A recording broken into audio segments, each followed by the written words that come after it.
So how do you drop a pin in the Apple Maps on iPhone? Let me explain how it works and let's get started. So if this is your first time on this channel, subscribe so you never miss anything important, right? So you can see the pin animation whenever you, for example, click on a different town or a point of interest, right? So if you go, for example, zoom in on a city or whatever, you're going to tap on the restaurant, click on it, and it will turn it into this like pin look.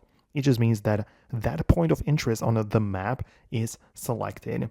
However, if you want to click and click on the drop the pin and basically on a place where there isn't anything visualized like a restaurant or something, you can just hold down on that place with your finger and it will drop the pin right there.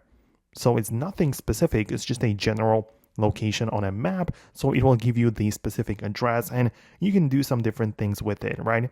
You now have the pin dropped on a map so you can navigate to it.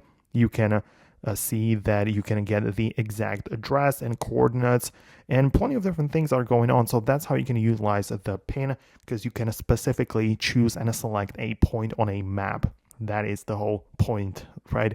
So yeah, let me know in the comments below if there is something else you would like to know or something which I did not mention. I'm gonna be glad to make another video. Just let me know what's really going on. Thanks a lot for watching and make sure you do not miss it by subscribing, and I'll see you later in the upcoming tutorials and similar explanation videos like this one.